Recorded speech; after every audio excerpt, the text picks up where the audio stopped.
Good morning. I'd like to welcome everyone to the County Commission for Weber County regular commission meeting. Today is the 28th day of January 2020. It's 10 a.m. and I'll call this meeting to order. I'm Commissioner Gage Freud. To my right is Commissioner Jim Harvey. To my left is Commissioner Scott Jenkins. We all welcome you. We're going to start off with invocation from the Attorney's Office. I'm assuming that's Mr. Crockett. And then we'll have a Pledge of Allegiance from Christy Bingham. Chris, thank you. Our Father in heaven, we bow our heads in gratitude for the many blessings that we have. We are grateful to live in such a wonderful area, among such wonderful people. Father, we ask a blessing to be upon us as we discuss matters that relate to the citizens of this county, that we will receive guidance and direction from Thee, that we will be able to identify ways to serve each other and improve the lives of everyone around us. We love Thee, dear Heavenly Father, and we ask for these things in the name of Jesus Christ. Amen. Amen. Thank you.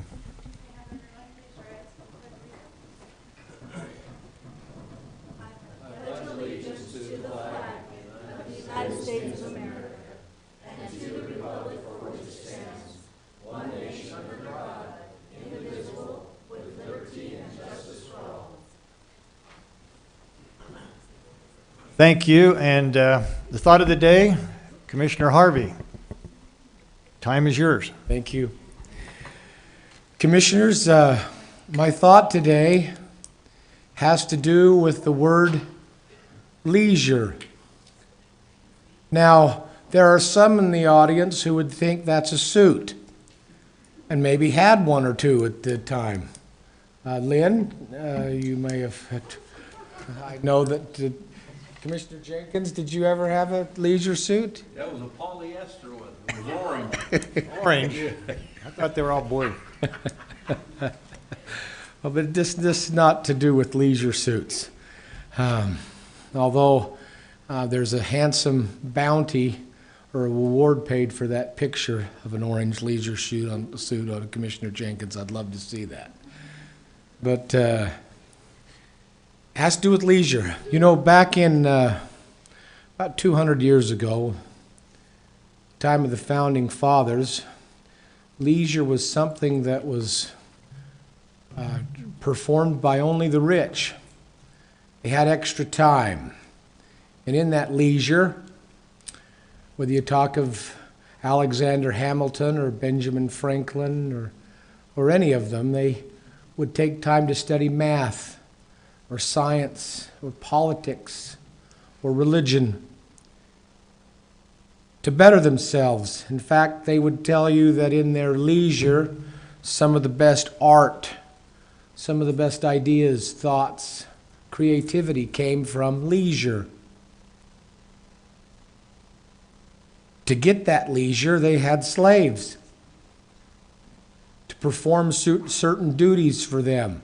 For instance, to turn the water into a particular area so they could drink, or so they could have sanitation things that were easy, or so that they could have clothes cleaned and pressed.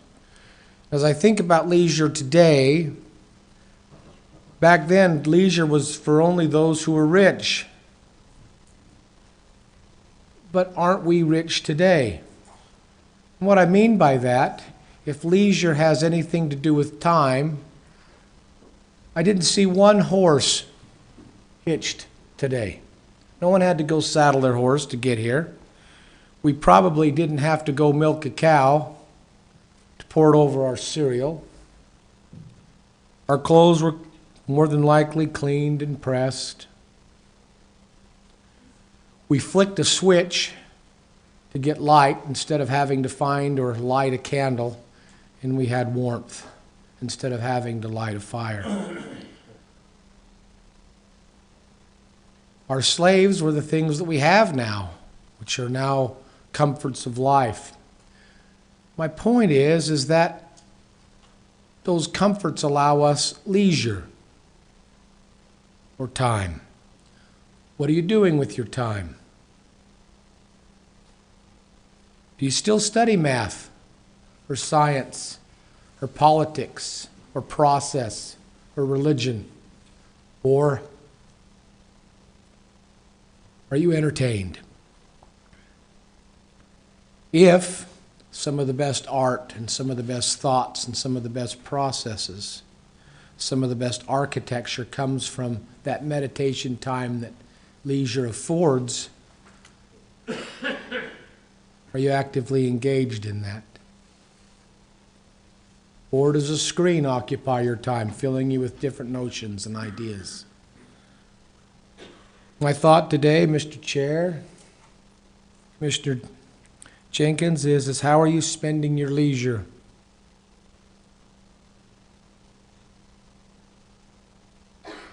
And my hope is that we can continue performing what we've been taught by some of the great forefathers of this country. Thank you. Thank you for that thought. Appreciate that. So now Commissioner Harvey's given his thoughts. We'll move on to any members of the public that would like to come forward and give us their comments or thought for the day. And we'd like you to limit that to 3 minutes if possible. So again, come on forward, and if you'd please let us know, come on up and give us your name and your address, if you wouldn't mind, for the record. Yeah, Welcome. Welcome. Good morning. My name's Ben Stapley. I actually live in Bountiful, Utah, on Claremont Drive in Bountiful, Utah. I don't think I'm on the agenda, which is why I'm here today. So, Okay. I am the owner of a medical cannabis processing company, and I'll be doing processing for one of the licensed growers in the state for the upcoming medical cannabis program. I have approval from the state agriculture department for my processing license already, contingent upon finalizing the site where I'll be operating. I've identified a site that I'd like to use. It's in unincorporated Weber County. It's on Rulon White Boulevard. It's zoned M1. In speaking with the county planner, my understanding is that the M3 and A3 zones have been designated for medical cannabis operations. So I'm seeking approval to operate out of the M1 zone. That's the reason that I'm here today. Okay, that's a legitimate request. We do have a process to go through. Have you made application for a possible conditional use? Or I have not yet, no. I have not yet. I was just granted the approval from the ag department, so if there's another process I need to go through, what's the I'm happy name to of do your it. company? It's called Elude LLC, E-L-U-D-E. Okay. Commissioner, we do have a public hearing, I think, regarding this today. Okay. It's on the agenda today? Mm-hmm. So does this cover your issue? I believe so. I haven't looked at the, It has to do with medical cannabis. I just didn't know if that was, we're dealing with that zone. I don't either. Again, it's in the unincorporated part of the county. We're going to deal with that. If we don't achieve the result that you're looking for, then make sure you get with one of the commissioners after. Okay. Or our planning staff, and we'll see what we can do. Okay. Planning staff, if you just raise your hands. Yeah, if you can get with Mr. Grover in the back, Okay. if you wouldn't mind. That'd be great. Thank you very much. Yeah, we want to make sure that, and that's a location that probably in my mind makes sense. Mhm. Are you a processor? I'm a processor, yes. Okay. And the location meets and even exceeds the state requirements Yeah. for locations of this type, so. Yeah, absolutely. Okay, great. Well, I'll give it let's, a plan. yeah, we would definitely work to see if we can accomplish your goals on that. But Great. Thank you so much. Thank you Appreciate for it. being here. Mhm. Appreciate you coming forward. Any additional comments? Questions? Now's the time to do it. Okay, thank you very much. Today we are honored to do a couple of presentations near and dear to our heart. Our first presentation deals with our Weber County Mothers of the Year. I was fortunate to attend and be part of the ceremony that we held at Rotunda at the Capitol a couple weeks ago and met these two lovely ladies. And I can tell you it was just an honor to be part of that, participate in that with our two Weber County mothers. And for those that aren't aware, one of those mothers, Barbara Booth, was awarded the Utah State Mother of the Year. So very impressive. So that just shows the quality of the people we have here in Weber County. I just wanted to take a second to congratulate both Barbara and Tammy. I expressed my comments with the governor that night and expressed to Barbara and Tammy that their job as mothers is the most important job that we see in our nation, our country, and our county today. That without the mothers, we wouldn't have the glue to hold our society together. It really is the glue that we all look for and makes our daily lives what they are. It makes the ability for us to progress in our lives. Without you and without mothers like you, I tell you, we wouldn't be at the same spot in this world, and we appreciate you very much. I am going to give a personal privilege, and I'm going to have, did you bring your plaques, by the way? Okay.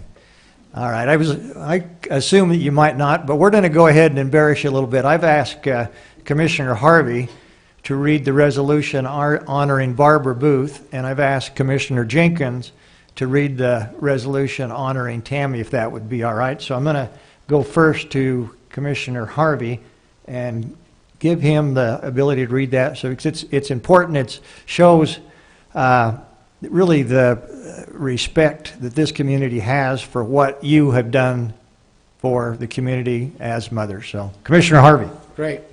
Thank you. The proclamation for the Mother of the Year 2020 for Ogden City is whereas Barbara Booth has been named the Ogden City Mother of the Year of the year 2020, and whereas Miss Booth earned a degree in elementary education and helped support her husband to study to become a doctor and start his own medical practice, and whereas Miss Booth feels incredibly lucky to be the mother of 6 amazing children. That's 7. We corrected that, sorry. Sorry. And that's corrected here. That will solve the fight between my children as to which one I left out. Got to count them all. There is a favorite, by the way, and just I didn't want to create, there is a favorite. Thank you for mentioning that. She raised them with the philosophy that each child should feel unconditional love and acceptance, believing that we treat and talk to our children each day can help them feel secure, enabling them to thrive in their own lives. And whereas Miss Booth raised her children in a home with a lot of music, play, and reading. She even tried making chores fun by telling them she had a fun job for them to do. She believes that maintaining authority isn't as important as enjoying life along with your children. And whereas Miss Booth, realizing how fortunate her family is and recognizing the need in foster care, has been blessed with the opportunity to foster over 100 children in the last 27 years. And whereas Miss Booth, believing in the value of service, is so thankful that as an advocate for foster care, she has found a way to serve doing something she truly loves in a place that is desperately needed. And whereas Miss Booth also recognizes teaching children the importance of serving others, in addition to the positive example she has set, she also includes her family in both church and community service projects. Now therefore be it resolved that the Weber County Commission, on behalf of the people of Weber County, does proclaim that Barbara Booth is the 2020 Ogden City Mother of the Year. And I'm going to take liberty, if I may, Mr. Chair, and our Utah Mother of the Year. Thank you. Dated this, it was the 9th of January, 2020. Signed by Commissioner Gage Frohr, Commissioner Scott Jenkins, and Commissioner Jim Harvey. Thank you very much, Commissioner. Commissioner Jenkins. Thank you very much, Commissioner Frohr. This has to do with the South Ogden City Mother of the Year for 2020. It says, whereas Tamara Jones Taylor has been named South Ogden City Mother of the Year for 2020. And whereas Mrs. Taylor has been married to Stephen Taylor for 42 years. That's quite an accomplishment right there. Yeah. And together they raised 8 children and now enjoy 30 grandchildren. And whereas Mrs. Taylor raised her family in a household that included giving more hugs than scolds and teaching more children the importance of reading and using their imagination. Her parenting philosophy includes teaching children the importance of service, sacrifice, perseverance, love of God, and patriotism. And whereas Mrs. Taylor loves to play the piano and organ and has taught piano lessons for many years, she also loves to garden and to do artwork of all kinds and is the happiest when she is making things more beautiful. Whereas Mrs. Taylor had the opportunity through her employment to help in the creation of a wellness council to improve the morale of employees. This program is such a success that it is now used by the state insurance company for all state employees. And whereas Mrs. Taylor is very active in her church, has served in several callings in the Relief Society, and as is currently the organist for the congregation, she truly takes pride in her calling and enjoys knowing that she is contributing to the worship experience for the congregation. Now, therefore, be it resolved that Weber County Commission, on behalf of the people of Weber County, does proclaim Tamara Jones Taylor is the 2020 South Ogden City Mother of the Year, dated 9th day of January 2020, and signed by us 3 commissioners. Congratulations. Thank you, Commissioner. We do have a presentation. We'd like you to get these books. Before we do that, I know that your children that have come and been rewarded by your efforts as mothers has benefited all your children. I happen to have a personal friendship with Mayor Brent Taylor, Steve and Tammy's son. I got to know him fairly well. We had a number of meetings. We had a number of lunches and breakfasts together. I couldn't tell you how much I respected his public, his willingness to serve the public. And his future would have been very bright in a number of areas. He could have done anything he wanted to in the political environment, and his public service, I can tell you, is missed by many people. But I just wanted to give a special shout out to Tammy and Steve because I knew Brent very well, and he's missed by many. But that just shows the quality, not just Brent, but I know your other children, as I talked to Brent, we're of the same caliber. So, and that doesn't come by accident, I can tell you that. It comes by purpose, it comes by dedication, it comes by love, and we appreciate that very much. With that, Commissioners, could we have the mothers come forward, and we're going to present these books, and if it's okay, we're going to take a picture.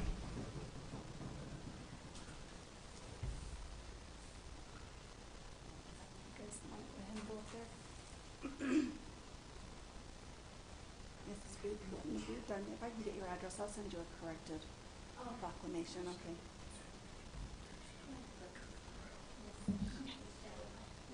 Oh, wait, just did something there. 1, 2, 3, smile. One more. Okay, one more.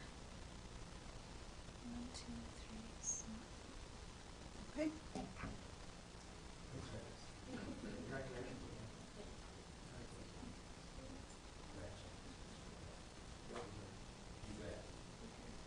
Wonderful mother.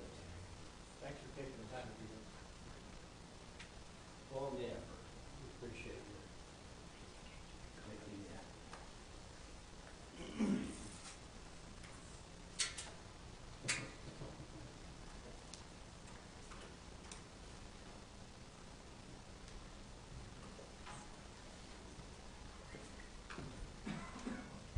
All right, thank you very much for being here.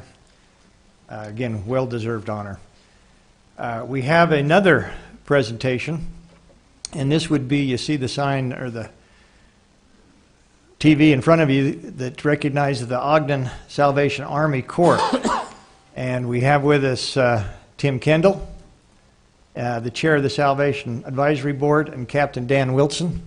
Would you please come forward and make your presentation? Appreciate you being with us. Thank you. We're honored to be here with you today, and thank the Commission for making time on your busy agenda for us to be here. I'm Tim Kendall. Currently have the privilege of serving as the chair for the Ogden Salvation Army Advisory Board. And I have the pleasure of introducing, this is Major Dan Wilson that's going to follow me, and he and his wife serve as the leadership for the Salvation Army here for the Ogden Corps. And we just felt like it was really important for us to come to you today to express or to basically demonstrate what the Salvation Army is doing for the citizens of Weber County. So thank you for your time. Thank you. Is it Major or Captain? It is Major. Major, okay, sorry, we have Captain in front of me. I'm an old guy. Been around for a while. Thank you very much. Time's yours, Major. Okay. Well, I get the privilege of coming this year. Salvation Army celebrating 1 1/3 centuries of service in Ogden, Utah, from 1887 to 2020 here. And one thing that we're trying to concentrate on also this year is, since it is 2020, is where do we go from here, and the vision that we have for the future. Just to give a little bit of information of the past. We were founded by William and Catherine Booth, who had 7 children also, in the east end of London, which was the very, very ghetto part of London at that time in history. Now, first of all, I'll go with the Salvation Army mission statement. Salvation Army is an international movement, an evangelical part of the Universal Christian Church. Its message is based on the Bible. Its ministry is motivated by the love of God. Its mission is to preach the gospel of Jesus Christ and to meet human needs in His name without discrimination. That is our international mission statement, and it's something that we're not ashamed of. We want to serve others motivated out of love of God and our fellow men, and meet the human needs in the areas that we serve. Just give you a perspective of here in Ogden, Utah. And the history, again, we were founded in East London in 1865. We came to America in 1880. Salvation Army expanded quickly in the United States, opened in San Francisco in 1883, and it started in Ogden on May 24th in 1887. And the reason that is Ogden was the main railroad stop between St. Louis and San Francisco, and as they moved out to the West Coast, they came back to Ogden and started work here in Utah very quickly after coming to the United States. So we're one of the oldest facilities in the United States here in Ogden. So in Ogden, Utah, for about the first 80 years, Salvation Army was in 2 locations on 25th Street, and there is a plaque down there on 25th Street. But from historical perspective, people have told me that there were 2 locations. Salvation Army served there on 25th Street for the first 80 years of its existence, and then about 50 years ago, we moved to our present facility just 1 block away over there on 26th and Grant. And give you an idea of some of the things that we've done this year. We've do social service type work. Families and individuals receiving food boxes and food bags were 7,031, and the number of orders that were filled during the fiscal year, this last fiscal year, were 8,367. We have a community feeding program, which we serve whoever wants to come to the breakfast, and also have a sack lunch available for them. And in that program, 26,643 meals were served during the last fiscal year. So, Major, Yes. I came over to your breakfast this last summer. Uh-huh. One morning, I happened to be waiting for the Weber Human Services doors to open, so I was sitting there waiting, and I was watching you guys over there, and your gate opened, and people were standing around, and I thought, man, they're serving breakfast over there. I'm going to go look at that. So I walked on in, and you were cooking inside your garage door there, and going right at it, and I was impressed what you were doing. I just want you to know that. Well, thank you. You bet. Thank you, How Scott. was the food? I didn't eat anything. Well, we would have been glad to have served you. Sure, Also I as well. felt Yes, like I could have yes, if I yes, would yes. cared to. It is a breakfast unless that's open to anybody. Okay, and clothing distribution. Our thrift store serves a dual purpose. We also give out clothing, and individuals receiving clothing items last year were 2,571. Individuals receiving furniture through our store, 169, and other items gifted through the Salvation Army were 5,570. Then other services, 431. We also do a fairly large Christmas distribution during the Christmas time, and it keeps us very busy along with the bell ringing and all. We are gathering food, and we're gathering toys. And we serve both Ogden and Weber County and northern Davis County, and we do get a spattering of people from north of us also, but those are the main areas that we serve during the Christmas time. So in that we helped 454 families, and 1,265 children were helped this last Christmas with toys, clothing, and food. And then, just give you, simply speaking, we basically are operating on $1.5 million budget over there. So it is a pretty lean budget, and of that budget, a third of it is gifts in kind. Okay, the valuation of gifts in kind that we receive and give out. A third of it is in our store operations, the running of the store, and a third of it is what we run the operation through donations, cash donations, and what the profits we make from the store to help with operations. So it is a fairly lean budget of what we have, and we do get within those donations we do get some grants as well. Okay, so this year in 2020, the advisory board and Salvation Army we're working on some strategic planning, looking at a vision for the future. We've been here 133 years, 1/3 centuries, and we're looking at what we're needing to accomplish. There are some dynamics within that. As the city has declared as part of the redevelopment zone, we're having to look at those issues. We're sort of looking at ourselves and saying, what do we really need to be accomplishing? A couple of things that we're focusing on is what we're doing with the thrift store, and also maybe reopening our drug and alcohol rehab center that we had to clean and sober housing, and changing that emphasis a little bit. So that we're serving people that might be coming from the prison or coming from different rehab facilities, and helping them in the next step in their life. So those are some things that we are considering in this strategic planning year.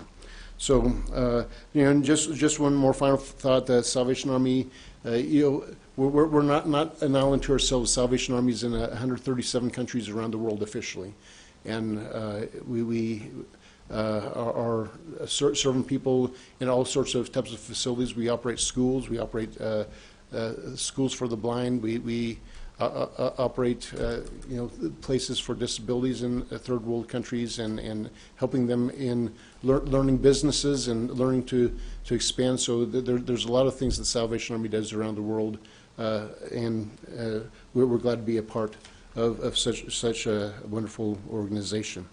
So 133 years and opening it up to you. That's amazing. Thank you for that presentation. Commissioners, questions, comments? No, so often people think of the Salvation Army only during Christmas time. And this is a great thing you do all year round. I loved hearing about Commissioner Jenkins' story with regards to the breakfast. I've heard that a time or two, and to know that you all are there for those who are in need every day, really, is really great, and I appreciate your service in our community. Thank you. Well, thank you, Jim. Mr. Jenkins? Well, I want to thank you, too. It's wonderful what you do, your service. You're part of our community of providers that help the poor and indigent and even homeless in some cases.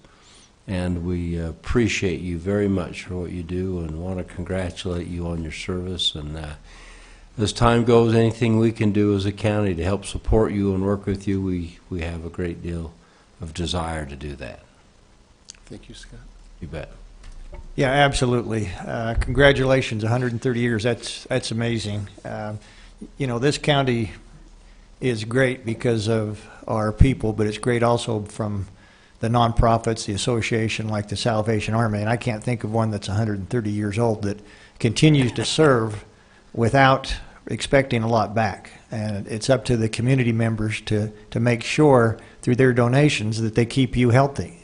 And realizing that the work you do and the donations they give saves money in a lot of other places because you provide services that we couldn't provide as government for half the cost. I mean, it just wouldn't work. So you provide the ultimate benefit to this community that government really, even though they could do it, we're better off not getting there because we're not as efficient.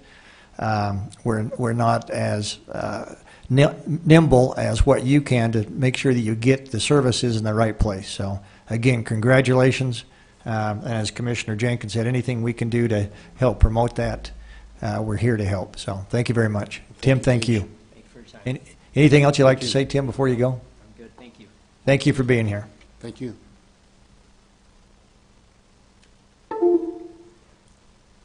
Okay, anything else, Commissioners, before we move on? Okay, thank you for that. We're going to move on to consent items as our agenda, and we're going to look for requests for approval of warrants, and those warrants are 2382 through 2398 and 446792 through 447038, and that would be in the amount of $1,792.43.55. And we'll also look for approval to purchase orders in the amount of $169,340. Request for approval of minutes for the meeting held last week on January 21st, 2020. And request for approval of retirement agreements by and between Weber County and the following people: Sean Odekert, Carrie Sonero, Matthew Flinders. And Commissioners, their agreements are in your packets. I'm sure you've had time to review it. So with that, we'll go to, I don't see Ricky over there. Anybody? Lynn Taylor. Yeah, so Lynn, would you like to talk about the consent agendas, the warrants, and also the purchase orders? Yes, thank you, Commissioner.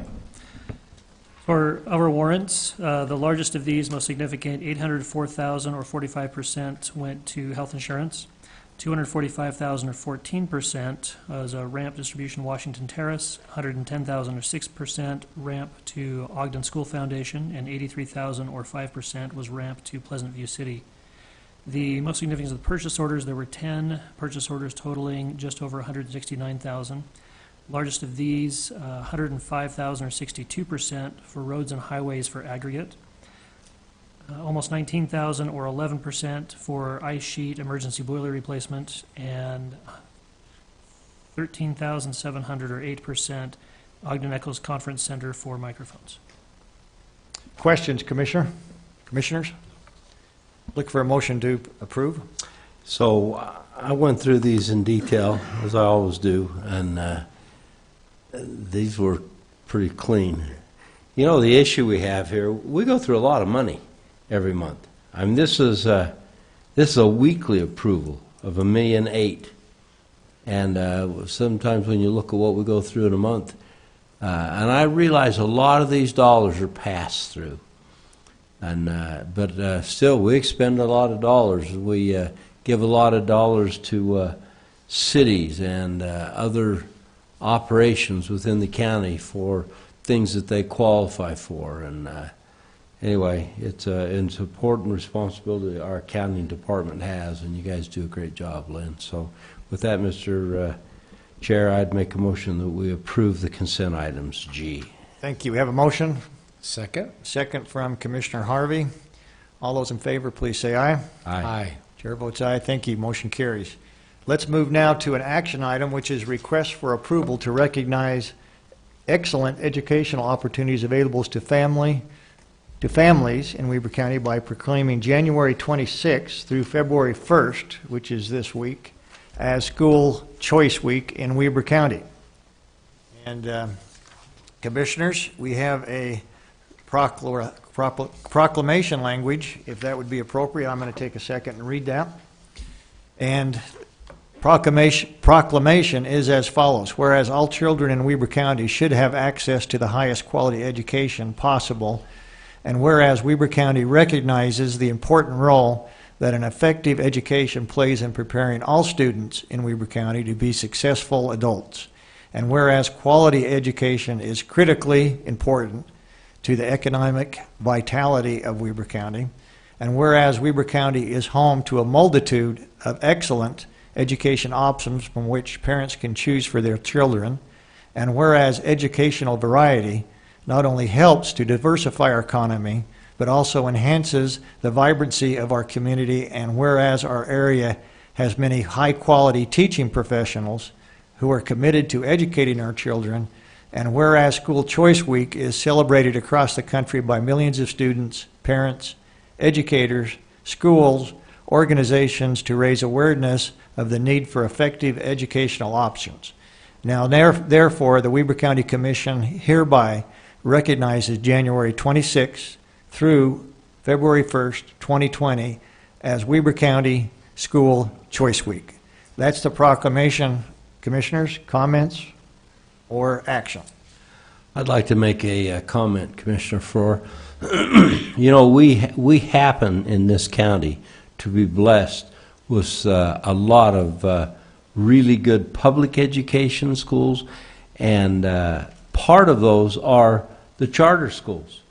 And we have a smattering, I think that's correct, of charter schools across our county that are really high quality. They do a really good job. I've been in most of them, not all of them, but most of them, and it just really pleases me to see these. And so I want to congratulate them on this, and congratulate all that participate in providing education. Thank you for that. Commissioner Harvey? Just to piggyback on this, we also, and Leanne is here, but I know we have a county school week where the county elected officials, all of us go into different schools in the northern, or the Weber, basically the Weber School District area, Ogden School District area, and we make presentations on what county government does. I like going with Leanne to these things because she's a great teacher. I have pictures of her in the classroom, and she's really, really talented there. And that with the others, I appreciate the service our county folks and employees do there. So I'm very much for this, and I'd make a recommendation, Mr. Chair, when you're ready. Thank you. I take that recommendation. Because this is an action item and this is a proclamation, but I'd make the, I'd move that we approve this proclamation as was read. We have a motion to approve the proclamation that we just read. Second. And we have a second by Commissioner Jenkins. Before I place that motion, I also wanted just to make sure that all education professionals we have in this county know how important they are. In a previous lifetime, I had the opportunity to visit a lot of schools, elementary, junior high, high schools, charters, ATCs, when I served in the legislature. And I can tell you, I continue to be impressed by the quality of the teaching, the quality of the students, and really the opportunities that we have here in Weber County for success that we're giving these children the ability to have in whatever path they choose to go. That might be a charter school, it might be an ATC, obviously higher ed with Weber State. I don't think there's a better institution of higher education in this state for what we have available here in Weber County. So I would just, again, recognize our entire education system, public, private, charters, and the higher ed ATC. So with that, we have a motion to approve. All those in favor, please say aye. Aye. Chair votes aye, motion carries. Proclamation is approved. Thank you very much. Let's move now to a public hearing, and I'd look for a motion to adjourn our meeting and convene a public hearing. So move. Second. Second, all those in favor? Aye. Chair votes aye, thank you. We're now in a public hearing. The public hearing is regarding a proposal to amend Weber County Code 104-5, 104-6, 104-7, 104-8, and 104-25 to regulate the cultivation and processing of medical cannabis as required by state code and to provide related minor edits to clarify intent and consistency in our code. Mr. Ewert, you're up. Thank you, Commissioners. Bear with me for just a second while I get the monitor set up.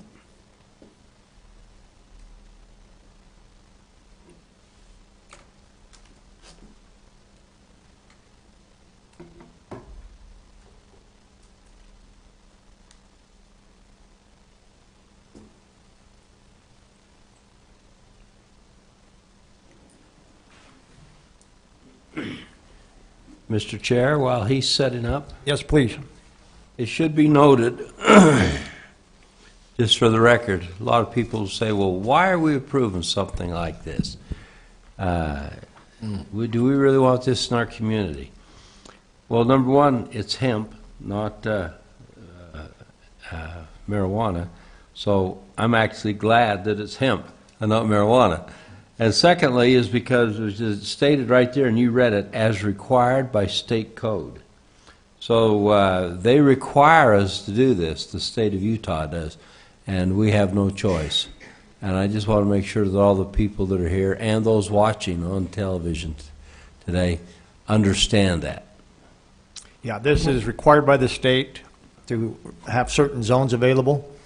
Again, that was state legislation that was passed that dictate to the cities and counties that this is something that was approved by the legislature, and we're just here to make sure that we, as a body, put this in areas that are consistent with state statute and also that will not impose any hardships on our existing businesses or residents as we place these in the community.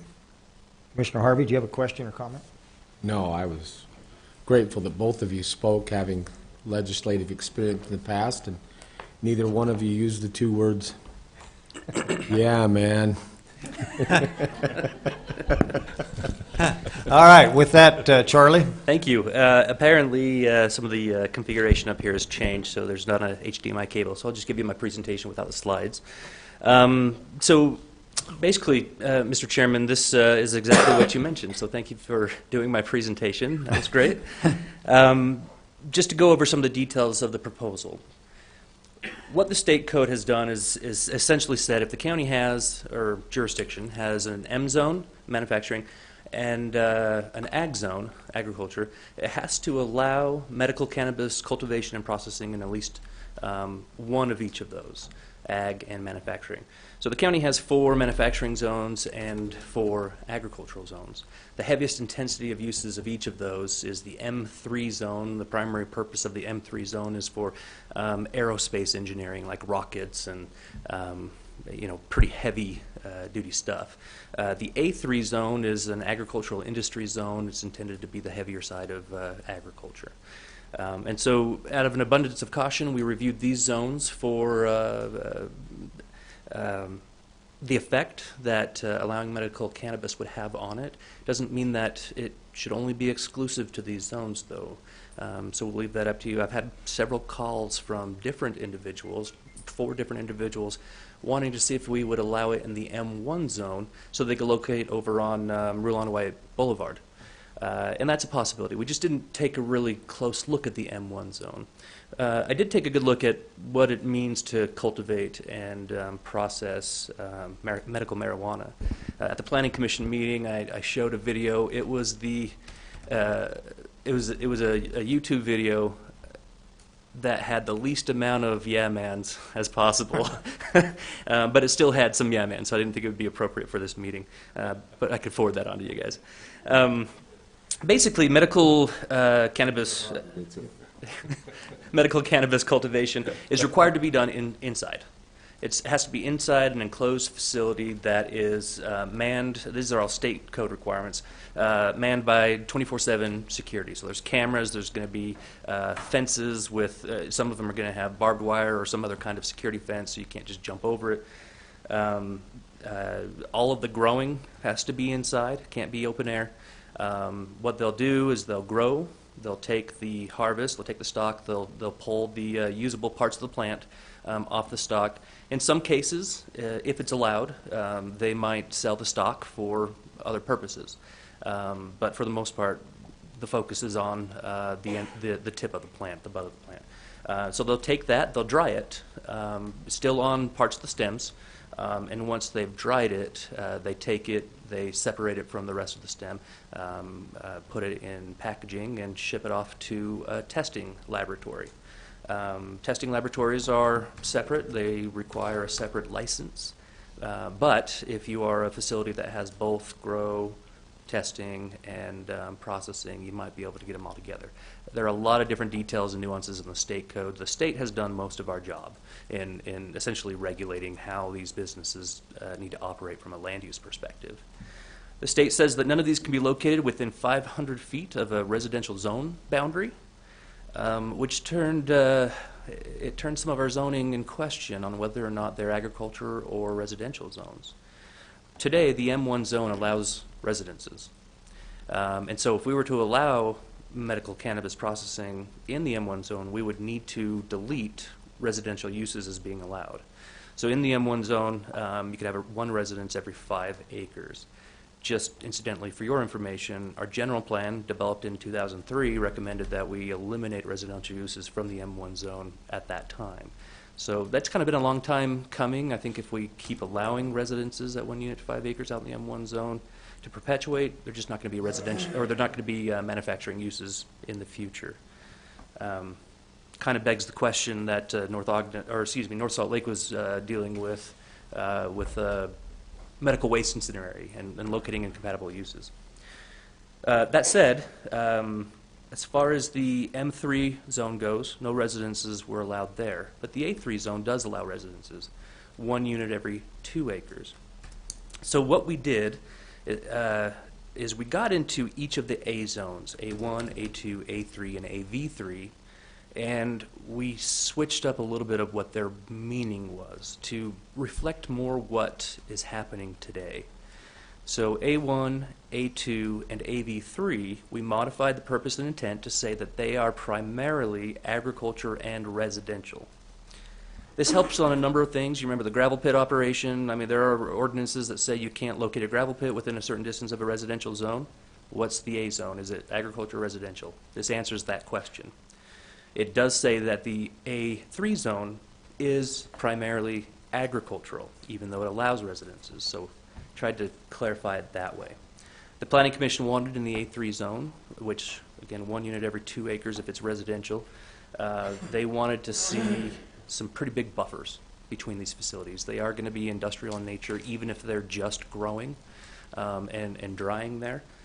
And so they wanted to see, I think it was at least 100-foot setback from any property line. If there is a residence there or one locates nearby in the future, a berm with trees on it or a masonry wall to kind of keep the view of the facility down. The state already requires that if it's within a certain proximity of residences that they have scrubbers on their exhaust output so that you don't get the smell. In the M zones, they don't have the same requirements, so if it's out in the M3 zone, or if you allow it in the M1 zone and M2 zone, you may want to enhance some of those requirements so that you're not getting the scent as powerfully.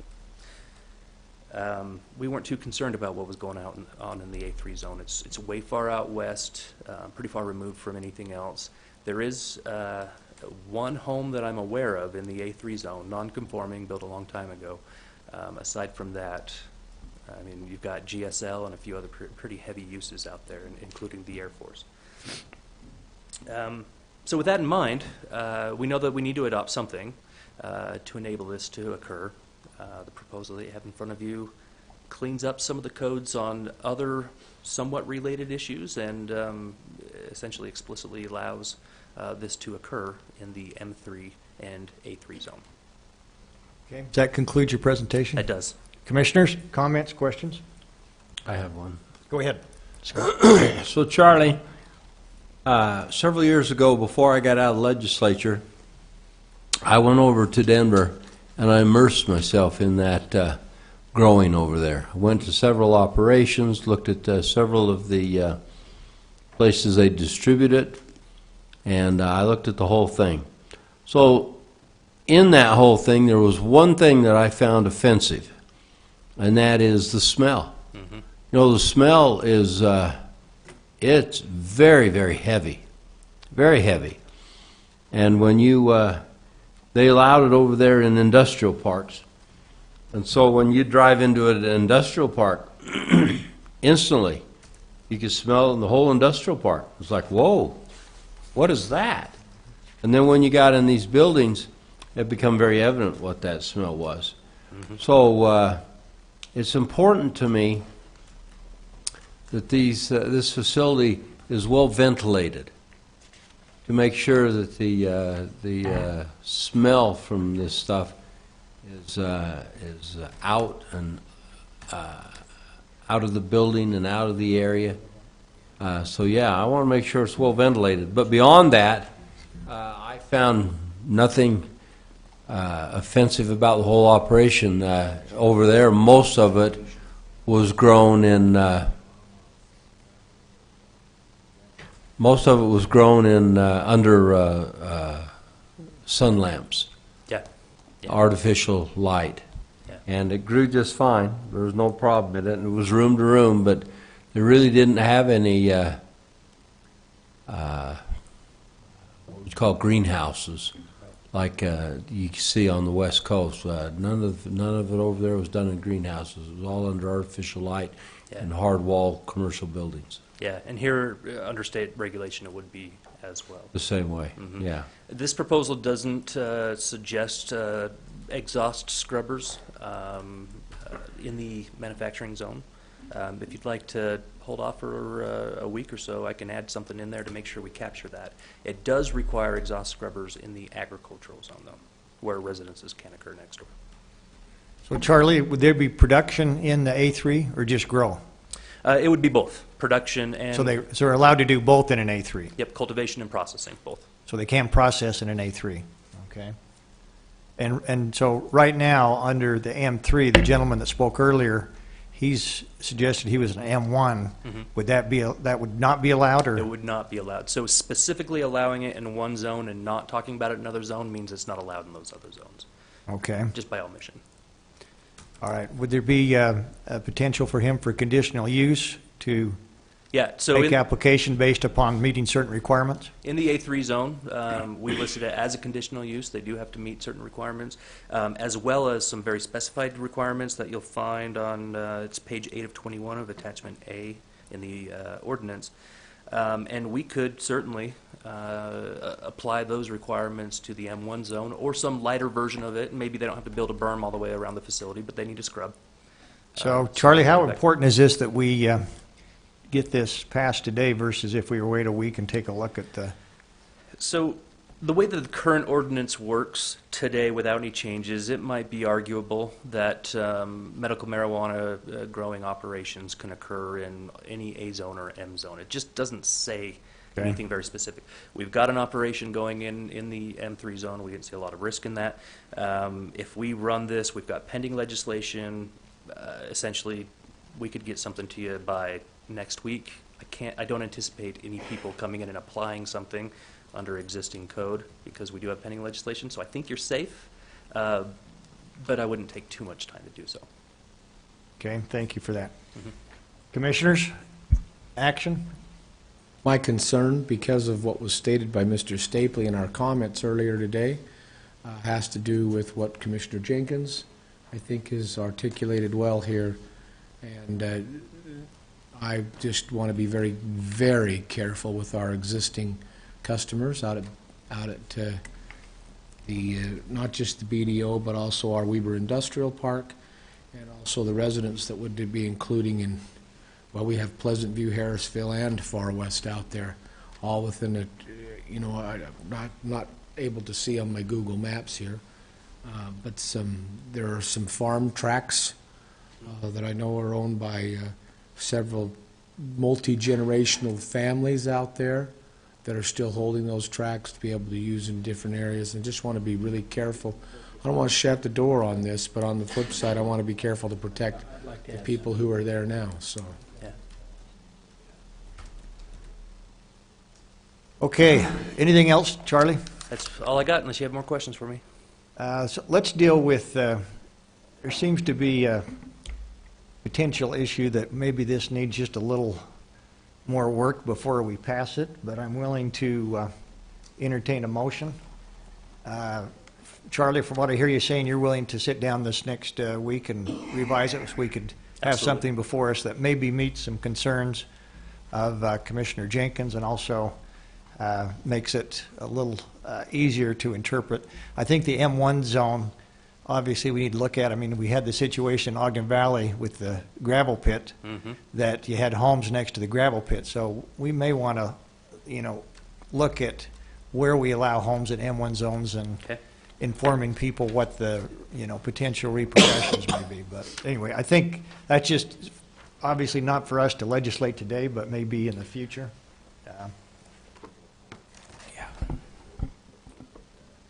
Yeah, we could do that for sure. Yeah. So,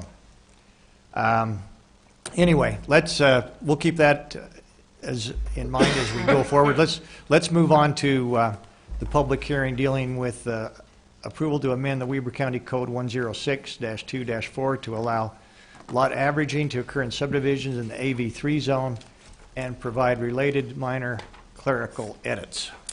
Charlie, back to you. Thank you, Commissioners. So this is a pretty simple one. You guys, all three of you are aware of lot averaging. We added it to part of our code about a year and a half ago.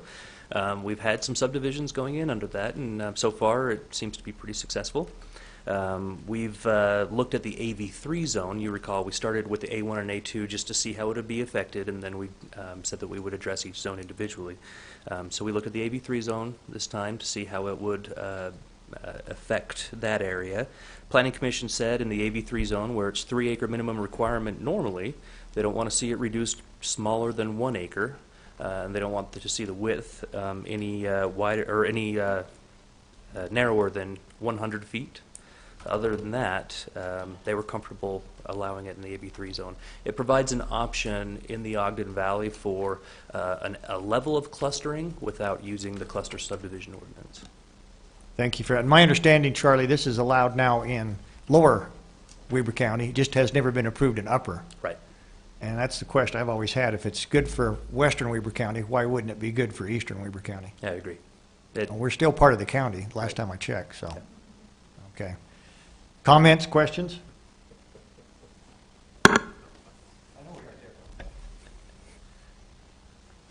No comments, no questions. Mr. Jenkins? Okay. Is that it, Charlie? That's it. Thank you for that. We'll now hear from the public comments regarding those two requests for approvals. If you have an interest in speaking to those, please come forward and speak your piece.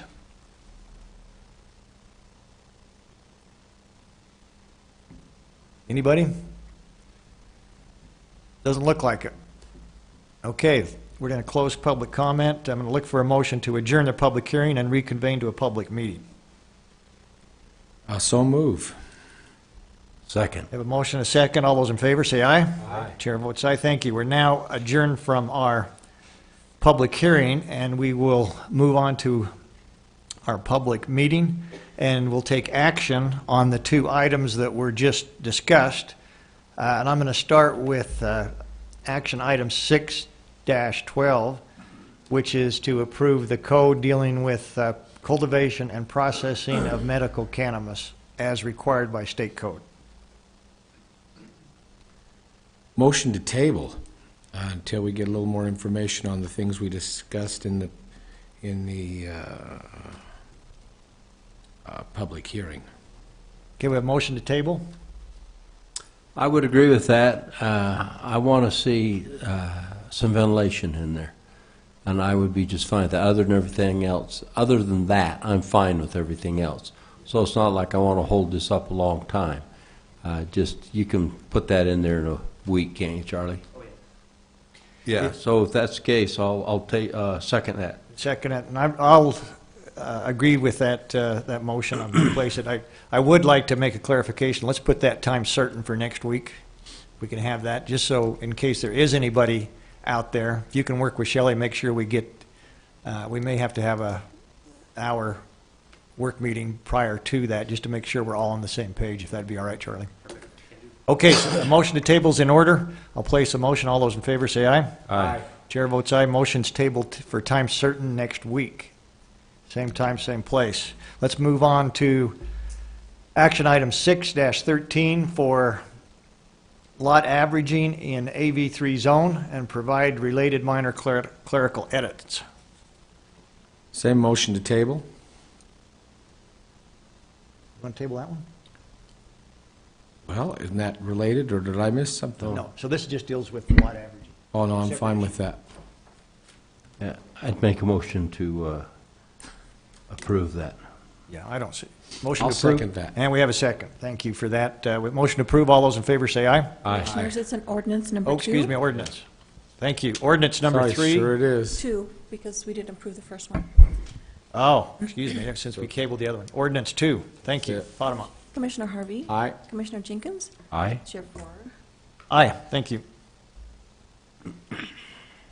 So that deals with our action items as per my agenda.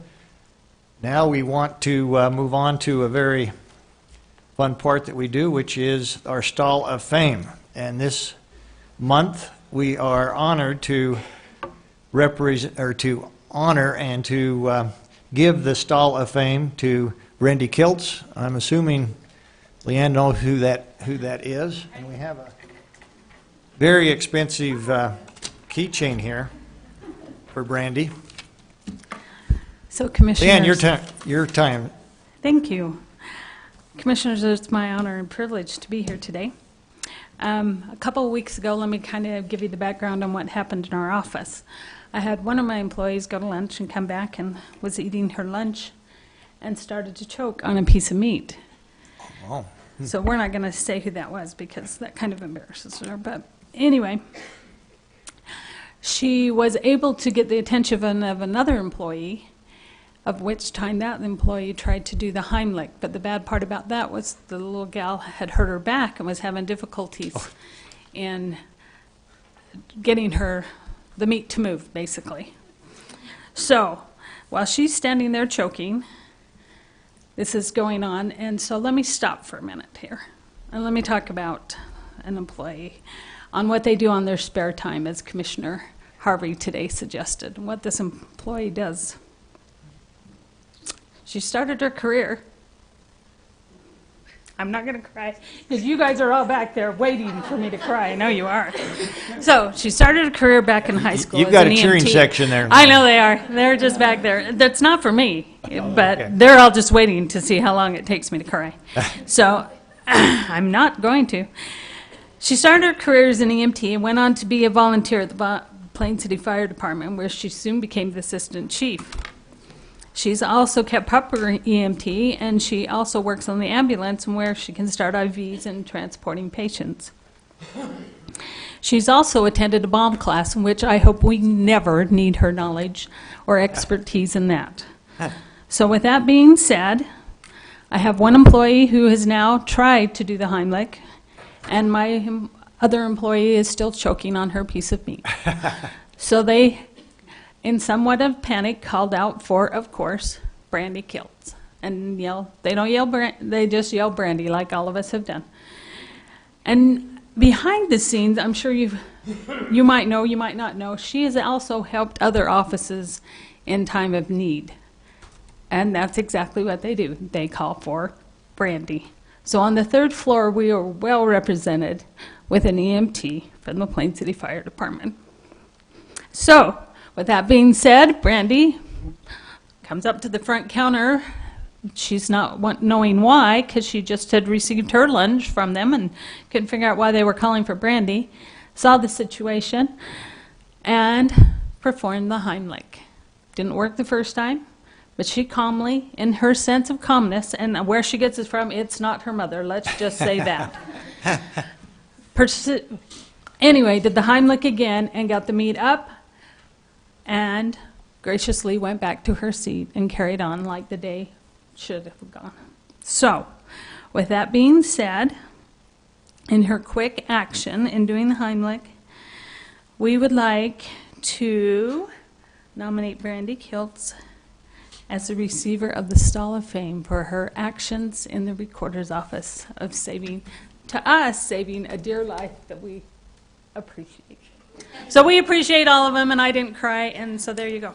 That's great. Well, thank you. Randy, well deserved. Boy, appreciate you being on the third floor. We never know when we may need you over on our side, so stay close, would you? I will. Anyway, congratulations, and we have a presentation here for you. We're going to come down and give this to you and get a picture, if that's all right. Thank you. And we appreciate your service for Weber County.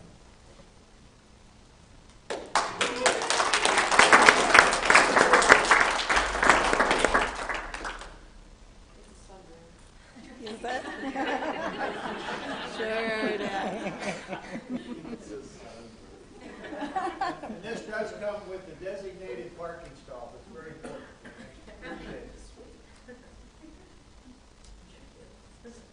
Okay, thank you.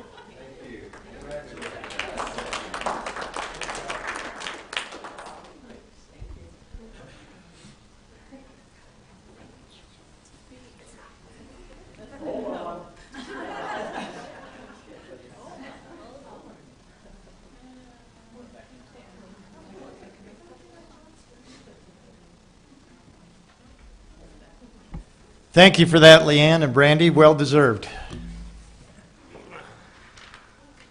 Again, I'm continually impressed by the quality of people we have here working for the county. It never ceases to amaze me.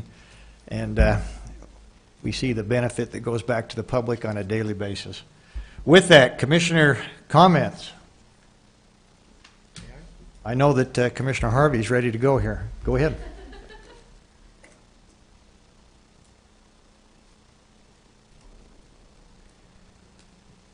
We recognize most of you from the Recorder Surveyor's office here today.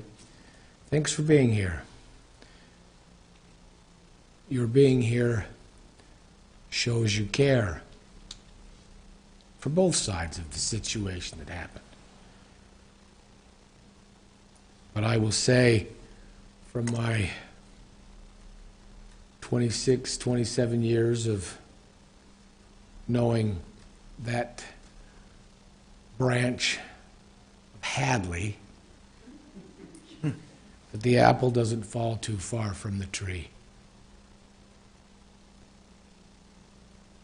They have a unique way of showing care out there. And in this particular case, Randy, you calmly just did the right. Good for you. I sure appreciate, your office is wonderful, Leanne. There's always a smile or a kind wave or happy people, and you guys are great to be here. You make being here in this building wonderful. And I want all of you to know that it's recognized and appreciated very much. That's all I got to say. Commissioner Jenkins? Oh, I can't help but comment on this.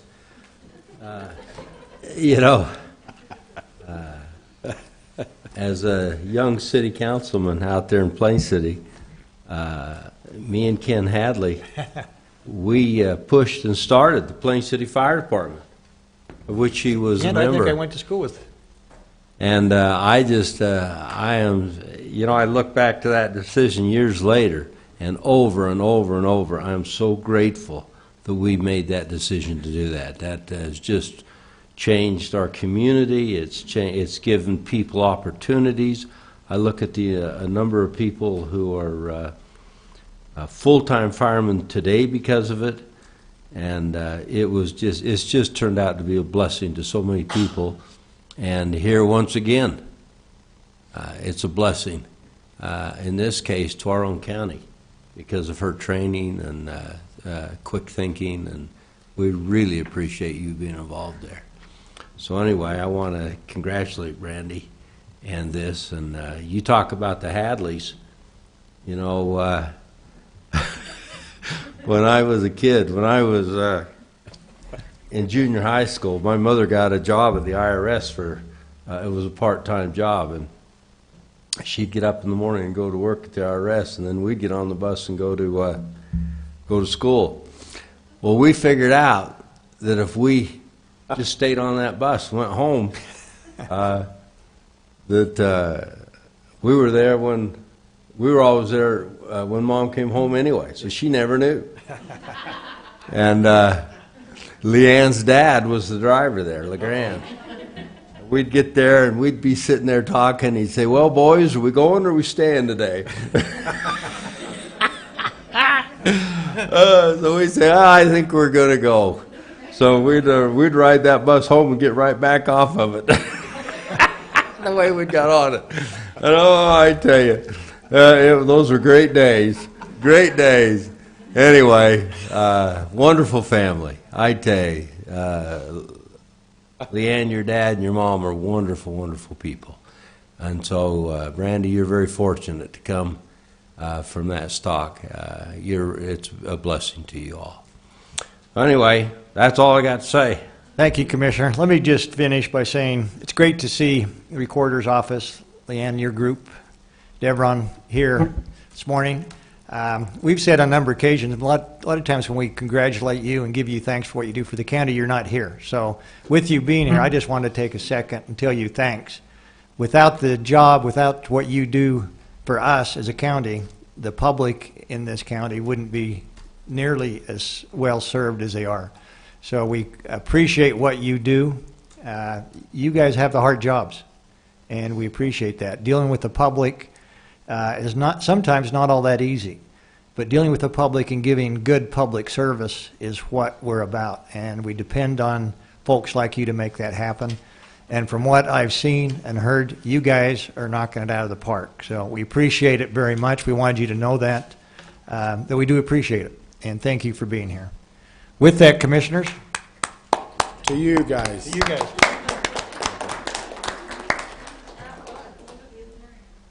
Motion to adjourn. Second. And non-debatable, all those in favor say aye. Aye. Chair votes aye. We're adjourned. Thank you. See you next week. Same time, same place.